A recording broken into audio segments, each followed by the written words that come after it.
kuna ukweli sana. Kuna ukweli sana. Si tu kwa Diamond. Kuna ukweli sana. Narudia tena. Bwana Yesu ana maneno haya. Aliye nacho ataongezewa. Asiye nacho atanyang'anywa, sio kupunguziwa. Andiko limesema atanyang'anywa. Swali linakuja. Aliye nacho anaongezewa kwa sababu anacho. Asiye nacho ananyang'anywa nini na hana? Nini? Hana, ananyang'anywa nini? Unaweza kumnyang'anya mtu kitu hana? Kwa lugha nyingine unaweza kusema Bwana Yesu hakujua lugha aliyoitamka, lakini Yesu alikuwa faswaha kwa lugha sana. Nabii yote ni faswaha kwa lugha. Aliye nacho ataongezewa maarifa ya kupata kiongezeke. Asiye nacho atanyang'anywa maarifa ya kutafuta na kupata. Nimeleka sawa? Rais yoyote duniani, mfalme yoyote duniani, msanii yoyote maarufu duniani, mwana mitindo yoyote maarufu duniani, na mtu yoyote aliyepata maarufu kwa utawala wa juu na dunia ikamjua, nyuma yake ana viumbe vinavyompa pawa. Alhamdulillah, namshukuru Mwenyezi Mungu. Mambo saumu, tunamalizia mteremko. Tumekuvamia studio. Kawaida hapa nyumbani, muda na wakati wote karibuni. Kwa sababu naamini kupitia nyinyi watu wanaelimika, na kila mnapopata ima utata au maswali yasiyokuwa na majibu sahihi, na wakati mwingine kupata maelezo ya jambo fulani, karibuni wakati wote. Tuanze kwanza kwenye elimu ambayo ukizungumzia kuhusiana na mizimu. Yamekuja maswali mengi sana kutokana na kila ambacho watu wengi wanaamini kwamba mizimu ni wale ndugu zetu ambao wamefariki. Wadau wanakuja katika namna nyingine hapo huwa wanatusaidia. Lakini kutokana na kila ambacho ulikielezea kimeibua maswali ndani yake. Tuanzie kwanza hapo. Kwa nini na sio ndugu zetu kama vile ambavyo watu wanaamini? Kwanza swala la elimu ya kiroho ni jambo ambalo linahitaji msaada wa Mwenyezi Mungu katika kulitambua. Mwenyezi Mungu ametupa nafasi sana juu ya elimu ya nyama ambayo mara nyingi tumekuwa tukifanyia tafiti za namna mbalimbali na kutoa majibu ya uhakika juu ya mambo yale ambayo pengine yamefanyiwa tafiti. Lakini tunapozungumzia mambo ya kispiritual ni moja kati ya mambo ambayo elimu yake Mwenyezi Mungu ameifanya kidogo sana. Mwenyezi Mungu ametoa elimu kidogo kwa mwanadamu juu ya mambo ya elimu ya kiroho. Hata unaposoma ndani ya Qur'ani, Mwenyezi Mungu Subhanahu wa Ta'ala anasema, na hatukumpa mwanadamu juu ya elimu ya roho isipokuwa kidogo tu. Kwa nini? Kwa sababu kwanza Mwenyezi Mungu alihofia mwanadamu kupata elimu kubwa ya kiroho ingempelekea kujikuta anamuasi Mwenyezi Mungu kwa urahisi zaidi. Kwa sababu angejikuta anategemea zaidi viumbe kuliko kumtegemea Muumba. Kwa sababu Mwenyezi Mungu Subhanahu wa Ta'ala amewaumba viumbe na amewapa nguvu, natural power, ambayo ikitumika inaweza kumfanya mwanadamu amuasi zaidi Mwenyezi Mungu na kumtegemea kiumbe badala Mwenyezi Mungu. Natoa tu mfano ili tuende zaidi mbele tutakapojifunza zaidi juu ya mizimu. Kwa mfano, katika Uislamu tunafundishwa ujio wa kiumbe anaitwa Masihi Dajjali, ambaye anasadikiwa ataishi siku chache kama miaka 2.5 hivi au miaka 2 na miezi kadhaa, ambaye mafundisho ya dini ya Kiislamu yanafundisha huyu Masihu Dajjali atauawa kwa mkono wa Nabii Isa. Yesu ndo atamuua, sababu Yesu atarudi duniani. Yale katika ule uhai wake wa maisha ya dunia, moja ya kazi atakayofanya Bwana Yesu ni kumuua Masihu Dajjali. Sasa Masihu Dajjali atakapokuja duniani, Mungu atampa natural power ambayo itamwezesha kufanya mambo yasiyokuwa ya kawaida. Na hapa ndipo unapojifunza kwamba elimu ya roho ni kitu kikubwa sana. Lau Mungu angekiruhusu watu wakijue na wakifanye, basi ingepelekea watu wengi kumuasi zaidi Mwenyezi Mungu kuliko kumshukuru na kumwabudu. Masihu Dajjali atakapokuja duniani katika hiyo miaka 2 na miezi kadhaa atakayoishi, miaka 2, miezi 7, miezi 8, haizidi hapo. Moja ya vitu atakavyofanya katika maisha yake, Masihu Dajjali atakuwa na uwezo wa kulima shamba saa hiyo, anaotesha mmea muda huo, mmea unamea muda huo, unazaa na kukomaa na unaliwa. within 1 hour mmea umeshaliwa, yani ndani ya saa moja amepanda, amekuza, amevuna na watu wanakula. Kwa hiyo akiwakuta watu mahali wana njaa na hali ya ukame na uchumi ni kubwa ngumu, atakachofanya atawaambia lete punje. Atachukua punje kadhaa, atazimwaga. Leo unaona teknolojia, mzungu katengeneza dawa za kuua magugu. Huna haja ya kupitisha trekta masaa 10. Yani unamwaga tu, baada ya dakika kadhaa majani yote yamekauka, kipara hilo eneo. Sasa Masihu Dajjali atakuwa na uwezo wa kuyasemesha magugu, yanakufa hapo hapo. Alafu anachukua mbegu, anapanda, ndani ya saa moja mnavuna. Sasa akishavuna anakupa masharti, sikupi chakula, mi ndio Mungu wako, uko tayari? Sasa kwa sababu una njaa na umekutana na kitu ambacho si cha kawaida, utaamini. Wale watu wenye imani ya roho, imani haba juu ya uwepo wa Mwenyezi Mungu, wataamini kwamba Masihu Dajjali ndiye Mungu. Na wengine wataamini kwa sababu ya njaa. Yani anaona njaa inataka kumtoa roho, na yuko kiumbe keshafanya maajabu, na anachotaka ni aseme tu wewe ndio Mungu, apate chakula. Ni bora anusulike. Anamwambia, anasema yeye Mungu, ana itikadi kuwa Masihu Dajjali ni Mungu, automatically anakuwa kamkufuru Mungu, anapata chakula lakini anakufa akiwa amemkufuru Mwenyezi Mungu. Sasa hii ni moja kati ya elimu ambayo Mungu anataka kutuonyesha kwamba hayo mnayoyaona baadaye yako hata sasa. Watu wengi leo wanaamini kwamba mizimu ni wazee wetu wa zamani, lakini huu ni uchache wa elimu. Hawajasoma elimu ya kiroho. Hakuna roho inaweza kurudi duniani tena. Yani mwanadamu akishakufa, nafsi yake inapelekwa mahali panaitwa barzakh. Mtume Muhammadin sallallahu alaihi wasallam ametufundisha mwanadamu duniani popote, awe Makaa, awe Madina, awe Yerusalemu, awe wapi, popote akikata roho, akifa, yani roho ikichomoka. Labda hapa kwanza nataka nitoe maelezo, watu wajifunze kitu. Mwanadamu ni mchanganyiko wa vitu vitatu: body, yani mwili; roho, yani kiunganishi; na nafsi, ambayo hii ndiyo kaiumba Mwenyezi Mungu.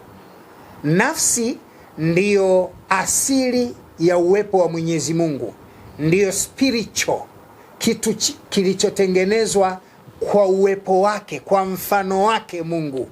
Sio kwa mfano wa maana Mungu amekuwa na umbo. Nafsi haina umbo. Hiki ndicho kimeumbwa kwa mfano wake Mungu. Ndio maana Mungu akasema na tuumbe mtu kwa mfano wetu. Maanake Mungu ametia nafsi ndani ya bodi. Ile bodi inapokuwa na nafsi, ile nafsi inatumikiwa kwa kutumia bodi. Na ndio maana ndani ya Qur'ani Mwenyezi Mungu anasema katika aya nyingine, inna amali, anasema Mwenyezi Mungu ndani ya Qur'ani, baada a'udhu billahi minashaitani rajim, Mwenyezi Mungu anasema inna nafsa la amalati bisui, hakika ya nafsi inamuamrisha mtu kufanya mabaya. Yani ukiona mdomo unataka pombe, utupu unataka zinaa, mkono unataka wizi, mdomo unataka ulevi, inna nafsa la amalati bisui, yani nafsi inaamrisha mabaya. Nafsi ndiyo inauamrisha mwili utake maovu. Nafsi ndiyo inaanza kumuelewa mwanamke, alafu mdomo ndiyo unatongoza. Nafsi inaanza kuelewa mali ya mtu, alafu mkono unaiba. Sijui nimeeleweka sawa sawa? Sasa ndani ya mwili wa mwanadamu kuna kitu kinaitwa nafsi, ambayo hii nafsi, ili mwili uutumikie hii nafsi, connection baina ya nafsi na body au mwili ni kitu kinaitwa roho. Hii roho ndiyo kazi yake kuunganisha nafsi na body vitumikiane, na roho ndiyo kiti kinachokaliwa na nafsi ndani ya mwili. Kikiondoshwa tu roho, nafsi haibaki tena kwenye mwili, inaenda barazakh, inaenda mahala pa kusubiria kiyama. Tumeelewana sawa sawa? Kwa hiyo mwanadamu anapokufa anakuwa kakata roho, nafsi inaondoka, mwili unabaki. Kuna kitu nataka kuuliza. Watu wengi wamekuwa wakizungumza, kwa mfano watu wengi wanatoa mpaka ushuhuda kwamba watu wanawatokea waliofariki miaka mingi imepita, ama ni ndugu anakuwa kama ni sio kumuota basi ni kumuona kabisa, anakuwa anazungumza nao. Ni elimu hiyo, ndo nakwenda kutoa elimu watu wajue ni nini siri yake. Iko hivi. Sasa body ni mwili, nafsi ni ile roho mwanadamu anaishi. Mtume sallallahu alaihi wasallam ametufundisha kwamba kiumbe yoyote, mwanadamu yoyote anapozaliwa duniani, pembezoni wake husalitishiwa kiumbe jini. Yani anasalitishiwa kama rafiki, kama partners, anakuwa naye. Huyu kiumbe huyu anapokuwa naye anamfanya huyu mwanadamu awe wa karibu yake. Huyu ndio anajua siri zake mpaka za matukio ya faragha. Nataka nikupe mfano. Wewe ukiwa chooni hata mkeo hayupo. Sawa sawa? Ukivaa chupi ya rangi fulani nyumbani kwako, mganga hawezi kujua umevaa nini. Ukiwa umekula ugali na maharage kwako, siku unaondoka, mganga hawezi kujua ulikula ugali na maharage ama ulikula wali.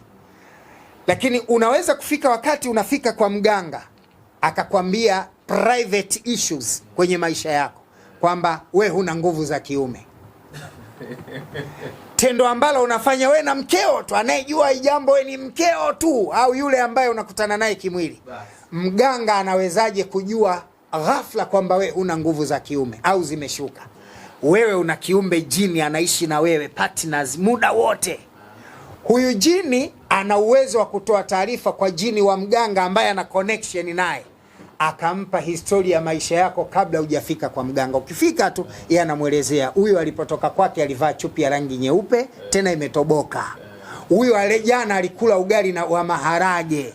Huyu hapo unavomuona nguvu za kiume hana. Huyu hapo ana ndoto kadha kadha kadha kadha. Mganga anapata elimu kutoka kwa yule jini, anatoa taarifa. Kwa mganga anapokuambia we una hiki mpaka unajiza jamaa anaona huyo. Mtoa taarifa yuko pembeni. Lakini hapo katika hilo ambalo umelizungumza ndio hiki ambacho pia baadhi ya wachungaji wanakitumia, kwa sababu mtu anaenda kuombewa anaambiwa wewe umetokea sehemu fulani au sijui una tatizo fulani.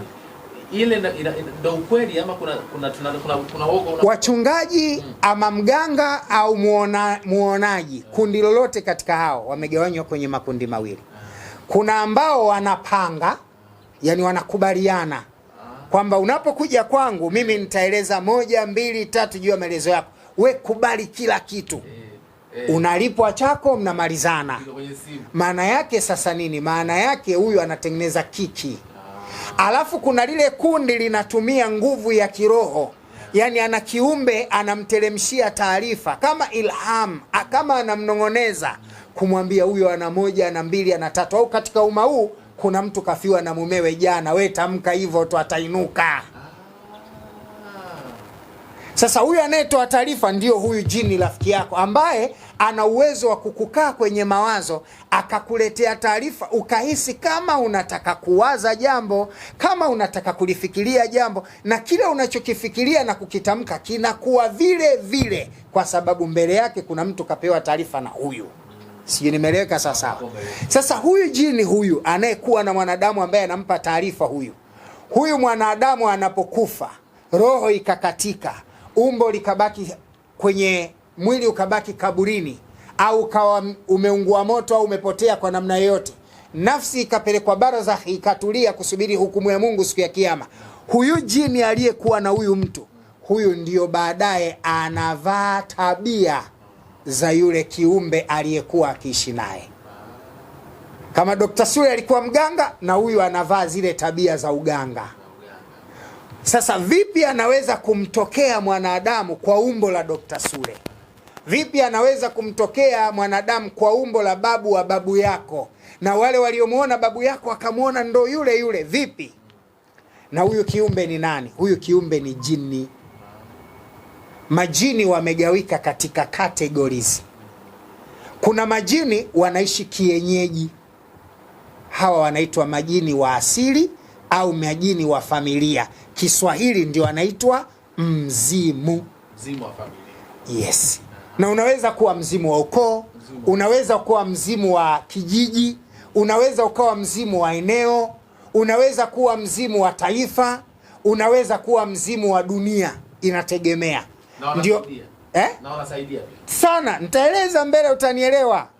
Wanasaidia, wanaharibu na wanaweza kusaidia, kama nilivyotoa mfano wa Masihu Dajjali. Lakini ninachotaka nikifundishe hapa ni nini? Ninachotaka kukifundisha kwamba huu mzimu kwa kawaida unarithi tabia za eneo husika. Leo hujawahi kusikia Waluguru wana mzimu wao?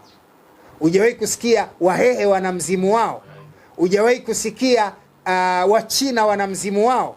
Sasa hawa ni majini wa asili, yani wale watawala wa eneo husika.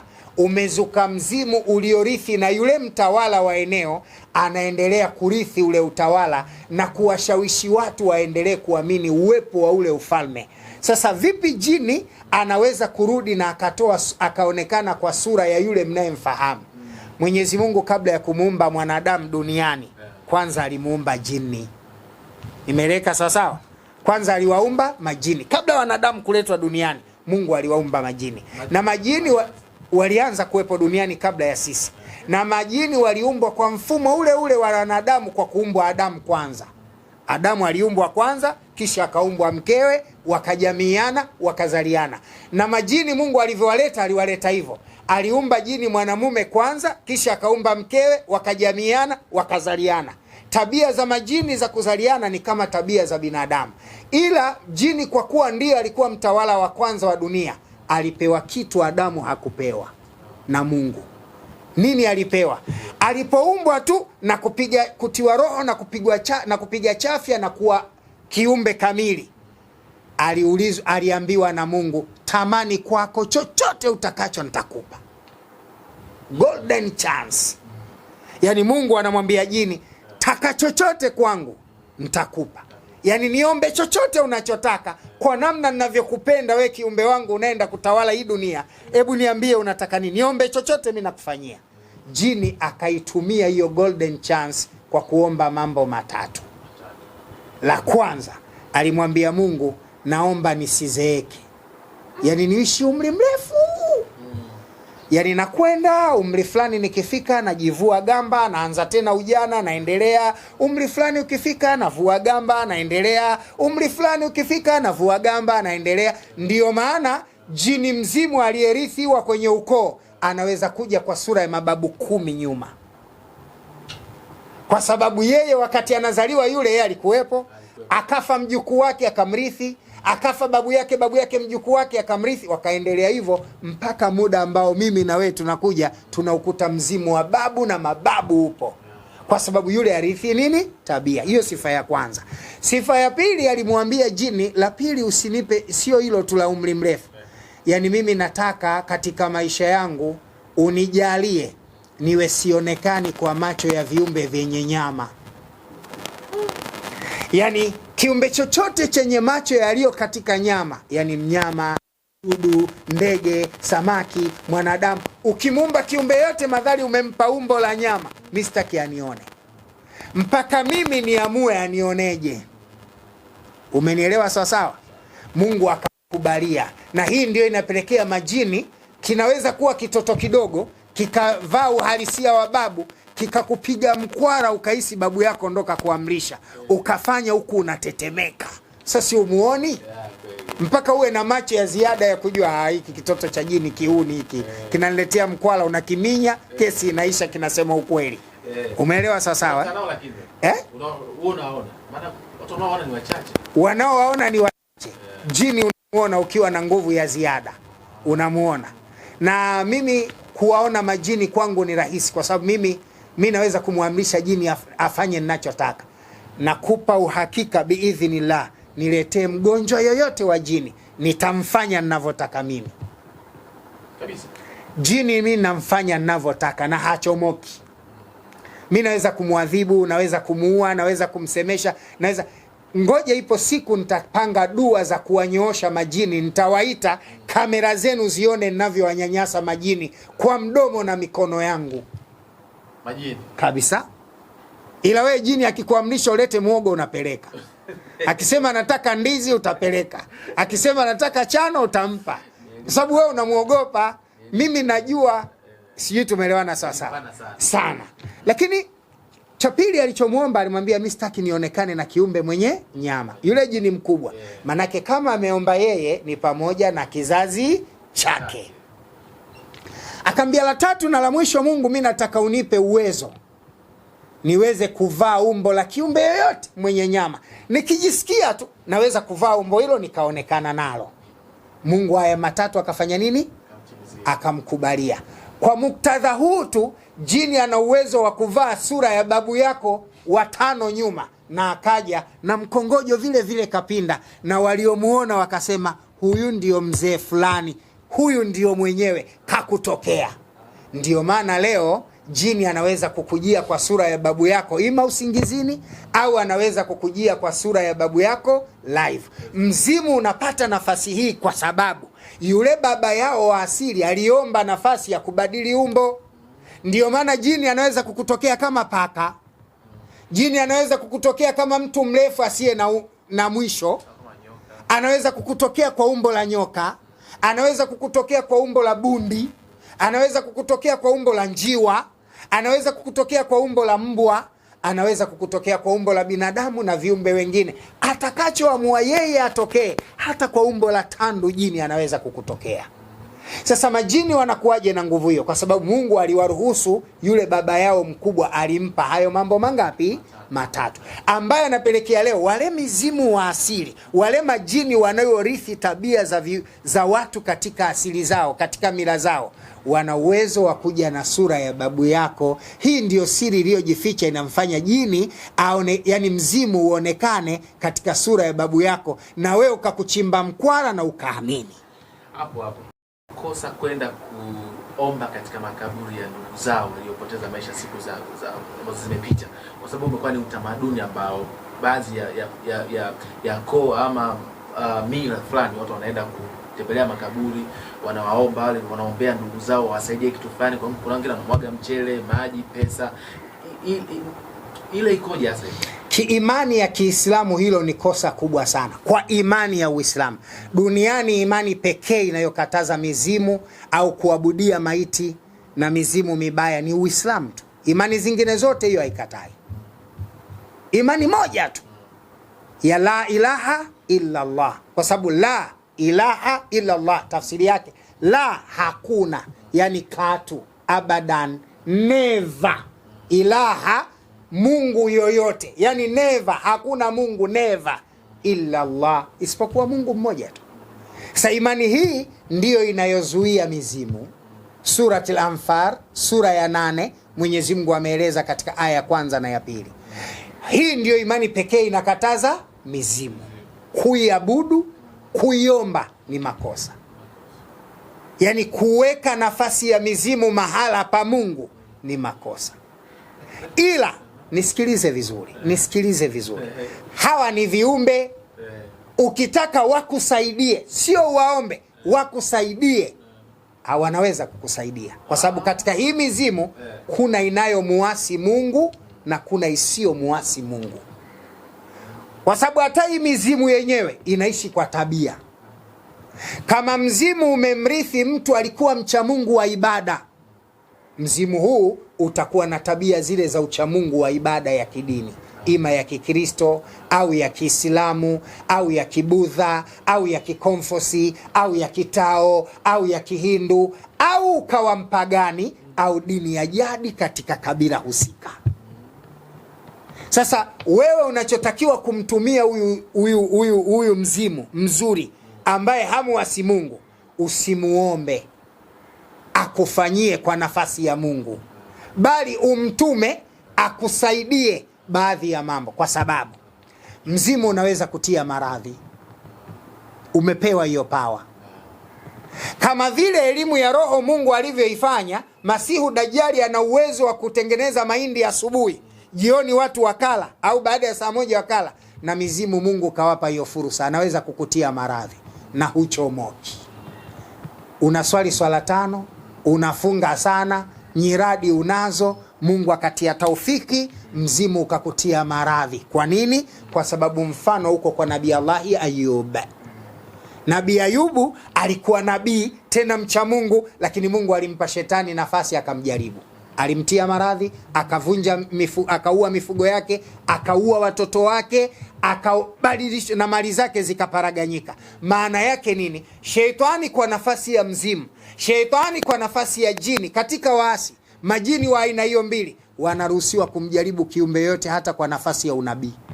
Kwa hiyo usijifanye wewe unaswali sana ukasema kwa swala zangu hizi mi shetani hanishiki. Mungu hajaacha tu nafasi, akitoa pengo unapigwa na unasali na sala utaiacha. Si umenielewa? Lakini hapo pia kuna swali sasa. Naam. Kuna mtu anayekutazama sasa hivi anataka aondoke na point ambayo itamsaidia. Awe anaenda katika haya makaburi ya ndugu zake kuomba au aache? Aache.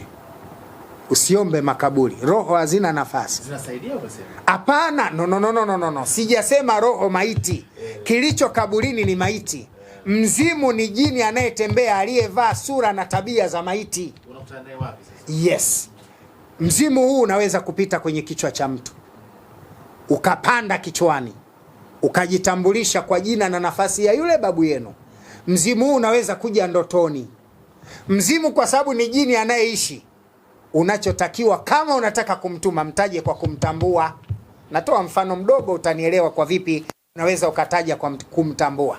Unaona, hafla inaweza kuwa rais ndo mgeni rasmi, kuna waziri mkuu, kuna makamu wa rais, kuna mwenyekiti wa chama cha upinzani na wengine. Akisimama mgeni rasmi, baada ya kusema mheshimiwa waziri mkuu, mheshimiwa makamu wa rais, protocol imezingatiwa, kawatambua pale, kamtaja kiongozi wa upinzani, kamtaja makamu wa rais, kile kitendo cha kumtaja kamtambua. Itifaki. Sasa mizimu na majini, unapotaka kuituma jambo lolote, iite kwa kuitambua, usiitikadi kwa kuiamini. Hapa nimeeleweka vizuri? Kama viumbe wa Mwenyezi Mungu, uite kwa kuitambua, kama rais anavyotambua uwepo wa makamu wa rais katika mkutano wake, lakini bosi mwenye mkutano ni nani? Yeye. Kama mgeni rasmi anavyoweza kusimama akatambua uwepo wa wageni waalikwa, lakini bosi wa mkutano ni yeye. Mwenye mamlaka na uwezo wa kufanya chochote juu ya maisha ya mwanadamu ni Mungu, lakini unatakiwa kutambua pia uwepo wa viumbe vya Mwenyezi Mungu, kwa sababu vinaweza kwa idhini yake Mungu vikaharibu au vikatengeneza. Hapo kuna swali. Nilikuwa nafuatilia kila ambacho ulikuwa ukizungumza wiki iliyopita. Ulitolea mfano wa Nabii Suleiman, namna ambavyo aliwatumia viumbe kumpa utajiri. Na umejaribu kuelezea hapa, pengine labda sijakuelewa ama mtu anayesema ukamuelezea zaidi ya kufahamu. Umesema kwamba tusiwategemee. Kwa nini Nabii Suleiman yeye walipo utajiri? Hakuwa tegemea. Nabii Suleimani alipewa pawa ya Mwenyezi Mungu kuwamiliki viumbe. Hawa viumbe majini na mizimu, wako watu Mungu kawapa pawa wanaweza kuwamiliki. Yuko mwingine anaweza kuwamiliki, Mungu nature yake tu kamuumba. Wale majini kwa ile kufua yake, kwa hiyo daraja aliyompa Mungu, majini wenyewe wanatii na kunyenyekea kwake. Mizimu wenyewe wanatii na kunyenyekea kwake, na humfuata wakaishi naye na wakampa michongo yote ya mafanikio. Automatic Mungu anakuwa kakuumba na hiyo daraja, viumbe vikutii. Kuna watu Mungu kawaumba wanatiiwa na nyoka, yani yeye akikutana na nyoka anapiga kona, hamngati. Mungu tu kampa pawa. Kuna watu Mungu kawapa pawa, akikutana na simba anakacha. Mungu kawapa hiyo pawa automatic. Hiyo ni pawa, sio wengi wamepewa, lakini wapo. Umenielewa sawa sawa? Hiyo ni pawa Mwenyezi Mungu anakuwa katoa kwa viumbe wake. Japo ziko pawa zingine za nyongeza ambazo mtu anafanyiwa kutumia utaalamu sasa wa ziada, ili aogopwe, aheshimike, athaminike. Ipo hivyo, kwa sababu ziko watu Mungu kawapa pawa. Nakupa mfano, Mwalimu Nyerere Mungu alimpa pawa wakati wa utawala wake. Mwalimu Nyerere, nyi wadogo, si tumeiona utawala wa Mwalimu Nyerere. Yani ukiwa kijijini, chumbani kwako, unataka kumzungumza Nyerere vibaya na mkeo, unahisi mjumbe wa nyumba 10 yuko nje anakusikiliza. Yani wewe unaanza kuogopa mwenyewe, umzungumzi vibaya. Sasa ile ni kipaji, ile ni pawa mbili kwa wakati mmoja. Kwanza Mungu alimpa pawa yeye nature, Ndio maana ile cabinet ya wakubwa wote wazee wa Kiislamu wale walipokuwa wanatamani kuomba uhuru, wao wakasema tumchague Nyerere. Lakini kulikuwa na Wakristo wengi pale. Kulikuwa na John Rupia, kulikuwa na Oscar Kambona. Wale wote walikuwa Wakristo.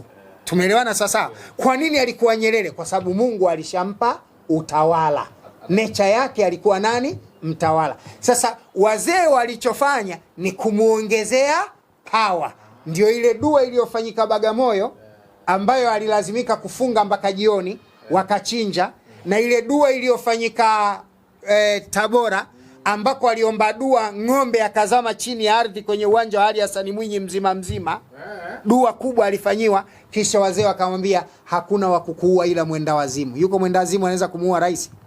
Manake walishamganga, walishampa vitu vya ziada. Sasa hii ni spiritual power ambayo mtu anaweza kuongezewa baada ya kuwa tayari anayo. Lakini huwezi kuwa wewe chipangu pakavu tia mchuzi, huna nafasi yoyote mbele ya Mungu, kadaraja kako kadogodogo, wewe una nyota ya punda siku zote kubeba mizigo na kubeba watu, huwezi kupewa nafasi ya nyota ya tembo hata kwa bahati mbaya. Lakini kwa mfano ambao umeutoa hapa, kuna watu ambao wanaamini kwamba kwa mfano Usukumani, mimi nimeishi huko, wana utaratibu wao ambao huwa ukiwa na mfugo aza kauamrisha waende sehemu au wamfate au akawaita kwa majina yani wale viumbe wake wale mifugo wake wale anaweza kukaa na wanamtii vile anavyotaka. Ndio hiyo anaizungumzia. Hivi nikupe siri. Tanzania hakuna kabila linajua dawa linazidi Wasukuma. Afrika Mashariki hakuna kabila linajua dawa linazidi Wasukuma. Afrika ya Kusini na Kati hakuna kabila linajua dawa kuliko Wasukuma. Acha kabisa, wale watu wanajua dawa. Wale wanajua miti. Wale wanajua kuchanganya mambo. Achana na Wasukuma. Kuna kitu watu hawajui. Fanaudhu billah, Mungu atulinde. Msukuma anaweza kutengeneza dawa akaja kulala na mkeo mko kitandani na akamalizana naye na akaondoka asubuhi akamka kaloa. Na yeye mwenyewe akajikuta tukamaliza na akakutana naye akamwambia leo nilikuja nikamalizana na wewe. Na mmeo yuko pale kalala. Acha kabisa Wasukuma anajua dawa. Kuna kweli katika hiyo. Sasa hiyo ni dawa sasa. Dawa zinatengeneza vipi dawa inaweza kufanya maamuzi ya tukio lisilo la kawaida? Vipi dawa inaweza kuleta tukio lisilo la kawaida? Mfano, umefanya dawa watu hawakuoni. Umefanya dawa umepoteza nyaraka za kesi mahakamani. Umefanya dawa umemuondoa maradhi mtu hapo kwa hapo. Umefanya dawa umefanya hiki kisicho cha kawaida. Nini kinafanyika? Mmea wowote, mti wowote unaoona duniani upo pale katika ulipoota mti. Kama alivyo binadamu, narudia tena, akizaliwa huzaliwa na nani? Jini. Ambaye yule jini anakuwa kama patina wake. Na mti wowote unapoota pale pembeni huota viumbe na ndio anakuwa makazi yao. Umenielewa sawa? Vizuri sana. Wale viumbe anakuwa ndio makazi yao. Ndio maana wazee wa zamani wakienda kwenye mti mkubwa huwaomba viumbe katika ule mti. Na wanachoomba kinafanya nini? Kinakuwa. Kwani mti una uwezo wa kubadilisha maamuzi ya mtu? Mti unaweza kuleta mvua? Mti unaweza kuzuia ajali? Mti unaweza kuzuia majanga? Mti unaweza kumtibu mtu? Hapana. Ila kuna kiumbe pale unapouomba ule mti, wao wanaamini umewaheshimu uwepo wao. Wale viumbe waliopo pale wako mchanganyiko, kuna madaktari pale, kuna majambazi pale, kuna wafunga mvua pale, kuna watoa wa mimba pale, kuna wanaojua dawa za mimba pale. Hawa unakwenda kuwatuma wakafanye kazi unayoitaka, ndio matokeo yanakuja ghafla, kwa ufupi na kwa haraka baada ya wewe kuomba. Ndio maana kuna na miti yenyewe na kwa miti fulani na mti fulani. Yes. Sasa Msukuma na makabila mengine yenye taaluma hii wanajua mti huu na mti huu unarithiwa na viumbe wenye tabia hii. Kwa hiyo ukitaka usionekane mbele za watu, askari wanakutafuta upotee, au uhisi tu kwamba natafutwa sasa hivi, from nowhere tu unajikuta umeondoka dakika mbili, manjagu wao fulani alikuwa hapa, umechomoka. Hiyo nimeshuhudia, hasa wezi wa ng'ombe huwa wanafanya sana. Sasa hiyo wale wezi wa ng'ombe wa Kisukuma na makabila mengine, wao wanajua sana miti inayochanganywa inayotengeneza machale na baadhi ya ndege. Kwa mfano, kuna ndege anaitwa, unajua yule ndege anayekwenda juu sana, alafu anatumbukia kwenye maji anachukua samaki.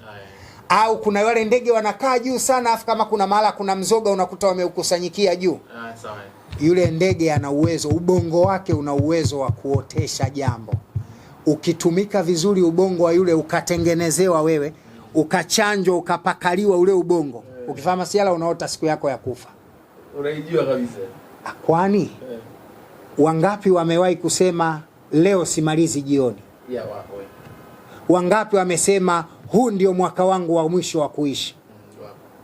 Kwani wao ni miungu? Siri ya kufa anajua nani? Kwa nini yeye aseme huu mwaka mimi simalizi? Kwa sababu ana kitu. Yule ndege yule ana uwezo wa kujua, kwa sababu yule ndege anaishi kwa hisia. Duniani wako ndege wanaishi kwa hisia, akiwemo bundi. Bundi hawezi kugeuka mwili wake, lakini anaishi kwa hisia. Kinyonga anaweza kugeuza macho, anaishi kwa hisia. Sasa Wasukuma wanajua hivi vitu vikichukuliwa vikachanganywa vina uwezo wa kukutengeneza katika mwili, alafu mwili wako ukawa una hisia, ukawa unajua jambo kabla halijatokea, lakini kwa idhini yake nani? Mwenyezi Mungu. Dr. Sule, tumezungumza mambo mengi sana, lakini kwa natamani sasa kwa mtu anayekutazama sasa umpe pengine hasa ile darasa, pengine natamani sasa kuone afike na uwezo kumsaidia katika hili. Tunamwambia tunazungumzana vipi huko? Kabla hatujamaliza sijazungumza hilo, labda kuna kitu nataka nimalizie. Kwa ufupi watu wajue. Mizimu ni majini. Majini ni majini. Na yamegawika katika categories mbalimbali. Lakini katika category zote za majini, iwe mizimu, iwe majini wanaitwa marohani, wawe majini wale wa ukoo. Kuna majini wa kabila. Unamkuta mtu anapandisha Mmasai, mtu anapandisha jini anakuwa Mfipa, mtu anapandisha jini anakuwa Mkongomani. Hizi kategori zote za majini, hizi zote hizi, nazungumzia mizimu, wajadi wale asili wa makabila mbalimbali, wale wanaoitwa wa Kiarabu, wanajiita wao mashehe, wanachuoni, Waislamu, wale wa Kichina, wale wa Kijapani, wale wa Kizuru na makabila mbalimbali. Wote kategorizi zote hizi zimegawika makundi hayo mawili tu. Kuna wazuri na wabaya. Kuna wema na wachafu. Kuna wanaoharibu na wasioharibu. Sasa majini wote wabaya, kategori yoyote katika hawa wabaya, njia ya kukusaidia ni moja tu, kuwakana. Kuwakana, wasiishi katika maisha yako, kwa sababu kundi lolote katika hawa kikupata na wakaishi katika maisha yako, utaishi maisha ya dhiki mpaka unaenda kaburini, ima kwa afya au kwa uchumi au kwa kutokupata ndoa na mahusiano au katika mambo ya biashara au kazi. Ndio maana leo unaweza kukuta mtu ana kazi nzuri alafu anaacha kazi mwenye anaenda kwa mganga wa kienyeji. Hujawahi kusikia? Umenielewa vizuri? Au anaacha kazi nzuri afa anakaa nyumbani tu, hataki kazi. Ukimwambia kwa nini? Hana sababu za msingi. Sasa hawa kuna utaratibu wa kuwakana. Kila categories, katika hizi categories kuna njia yake ya kuikana. Jini anayejiita Muislamu kuna njia yake ya kuikana. Jini anayejiita Mkristo kuna njia yake ya kuikana. Jini anayeitwa Mwizimu kuna njia yake ya kumkana. Njia hivyo sijui anayejiita kabila mbalimbali Masai sijui, kuna njia zake za kumkana. Na hawa wazuri, ili kupata manufaa yao, kuna njia yake ya kuwapokea. Njia unayompokea jini wa jadi wa Kimasai sio njia unayompokea jini anayesema yeye katoka Madina. Sio njia jini anayesema yeye katoka Uingereza ama Italia. Kuna njia kuwavuta na kukaa nao. Sasa nini unapaswa kufanya? Kumtafuta mtaalamu mwenye elimu ya kutosha juu ya kutatua hiyo changamoto. Ikikupendeza sasa, njoo kwa Dr. Sule. Wewe twanga tu 0748800400.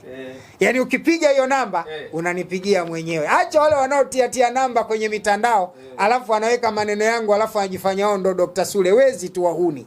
Yaani nataka niwahakikishie Watanzania na dunia na elimu ya kutosha sana juu ya viumbe wasioonekana. Na bado nitaendelea kufundisha mapya dunia haijashuhudia. Wasitake kujua nasoma wapi, wasitake kujua na yajuaje, wanatakiwa wajue watafaidikaje. Wajue tu watafaidikaje. Kila mwenye issue issue, kila mwenye tatizo 0748 800 400, yani 0748 800 400. Wale walio nje ya nchi wanaanza na alama ya kujumlisha 255. WhatsApp inapatikana hiyo namba za kawaida inapatikana, lakini 0710 800 400 namba kama hiyo pia inapatikana 0510 800 400. Ukitaka kuanza nje ya nchi unaanza na +255, unaunganisha hiyo 710 800 400, unanipata. Namba ni moja, zinatofautiana kodi namba. Hizi nimetoa password namba zangu, lakini usinilie muda. Ukipiga simu usitake maswali mengi ndugu yangu. Mimi nina kazi mpaka pa kuziweka. Nyinyi mmekuja saa ngapi? Muda mrefu sana. Na mmekaa zaidi ya masaa 2 mnanisubiri. Na foleni ya watu. Kwa hiyo ninakuwa na kazi nyingi, sihitaji mtu alete story ndefu. Eleza maelezo kwa ufupi, njoo ofisini nitakusaidia. Piga simu, taka msaada hapo ulipo, tutakusaidia. Kwa kumalizia sasa, kuna ile ambalo nilikuwa nafuatilia kwenye maoni hapa, akasema mtu ame comment hapa kwenye nani ulikuwa unazungumza juzi, akasema pia kuna wasanii pia ambao wanatumia hawa viumbe na ndio maana hawashuki. Mtu akamtolea mfano Diamond kwamba na yeye pia ni miongoni mwa wasanii ambao kushuka ni ngumu sana kwa sababu wana hawa viumbe. Kuna ukweli kweli? Sadakta. Marahaba. Kuna ukweli sana. Kuna ukweli sana. Si tu kwa Diamond. Kuna ukweli sana. Narudia tena. Bwana Yesu ana maneno haya. Aliye nacho ataongezewa. Asiye nacho atanyang'anywa, sio kupunguziwa. Andiko limesema atanyang'anywa. Swali linakuja. Aliye nacho anaongezewa kwa sababu anacho. Asiye nacho ananyang'anywa nini na hana? Nini? Hana, ananyang'anywa nini? Unaweza kumnyang'anya mtu kitu hana? Kwa lugha nyingine unaweza kusema Bwana Yesu hakujua lugha aliyoitamka, lakini Yesu alikuwa faswaha kwa lugha sana. Nabii yote ni faswaha kwa lugha. Aliyenacho ataongezewa maarifa ya kupata kiongezeke. Asiye nacho atanyang'anywa maarifa ya kutafuta na kupata. Nimeleka sawa? Rais yoyote duniani, mfalme yoyote duniani, msanii yoyote maarufu duniani, mwana mitindo yoyote maarufu duniani, na mtu yoyote aliyepata maarufu kwa utawala wa juu na dunia ikamjua, nyuma yake ana viumbe vinavyompa pawa. Ndio maana leo panga pangua, piga pigana, fanya fitina utakavyofanya. Kwa viumbe. Mimi nimeanza na watu. Mimi nimekuwa maarufu tangu mwaka 95, 1995. Leo ni 2026. Miaka mingapi hesabu?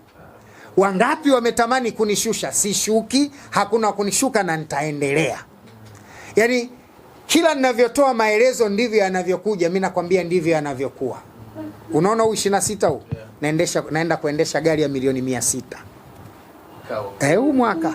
Ngoja uishi afu mje mnihoji, dokta ile gari iko wapi? Usiniulize maswali. Ala, acha masiala wewe.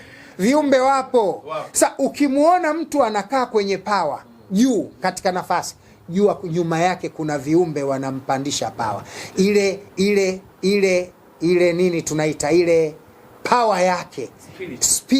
Acha spiritual, yani ule ukubwa wake, ile hadhi yake, kuna viumbe wanaipandisha. Wewe ulikuwa unafikiria katika akili ya kawaida, leo hapa tunavyoishi, nchi ingekuwa imetulia saizi? Yale yaliyokuwa yanakwenda kufanyika wakati wa uchaguzi na baada ya uchaguzi, vurugu na mitandao ya kijamii, wakubwa walivyokuwa wanatoa siri za nchi, wanavyomponda Samia. Kuna mtu alifikiria leo Samia atafikia mahala anapita anapigwa makofi? Kwa sababu ana power. Samia ana nguvu nyuma yake. Wewe fanya utakavyofanya, umshushi, utabakia kujidhalilisha wetu. Waje watoto wa darasa 7 wakutukane, naona degree 2 3. Ndio maana wale wote waliomtukana leo wako chini na Samia bado yuko pale pale juu. Yaani wale waliomsema vibaya wanaonekana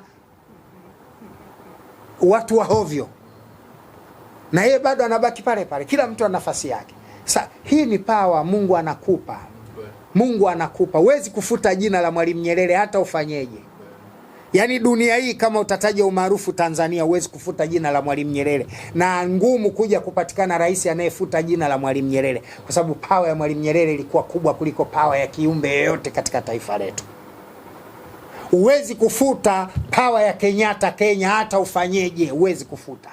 Aje rais anapendwaje, lakini Kenyatta atakuwa juu tu.